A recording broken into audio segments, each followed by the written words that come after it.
I grew up in Chicago. I'm the youngest of 4 children. I had a verbally abusive mother. A mother who would speak to me with words laced in venom. You're ugly. You're lazy. You're a sorry daughter. I was shaped by those words. I was an introverted girl who never smiled. My confidence shattered. To this day, I don't have any joyful memories of my childhood. I always wondered why my mother had such disdain for me. All I wanted was her love and acceptance. As an adult, I bought her gifts, I sent her money, neither of which she ever said thank you for. When I would go back home to Chicago, I'd pick her up from work like a good daughter. She would introduce me to the young women she worked with. This is Lisa, my play daughter.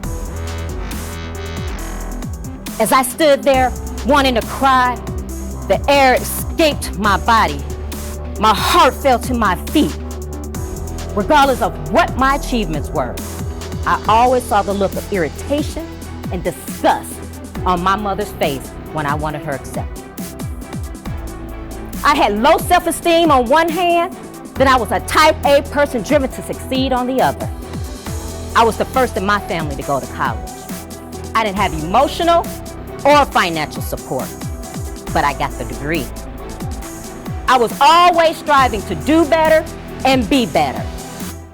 I've gone through my entire life checking all the boxes to external success, trying to outrun the dehumanizing words of my mother that kept running through my mind. There was a time when I thought that pleasing others would make them value me. See, we have a tendency to look to others for our validation, not understanding that some of the people who we're looking to validate us will only see our brokenness like a predator searching for its prey. Have you ever depended on someone else to validate you? All my life, all I ever wanted was to be someone's special one. In my search for acceptance, I made poor choices and bad decisions. I gave to family and friends who were only on the tape. I loved the wrong men. Men who, like my mother, would abuse me verbally, emotionally, and physically. I had a man hold a gun to my head when I caught him in bed with another woman. Years later, I got involved with a man who I decided to share my personal story with.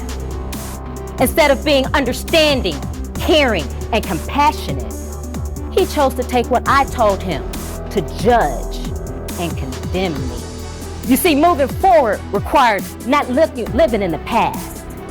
You have to release the chains of your past so that your future can move you forward. The most important lesson I've learned in my life is when you know who you are, you don't need anyone else to validate you. When you know who you are, you know your worth, and you will never allow anyone to devalue you. Are you willing to embrace your destiny and not your history?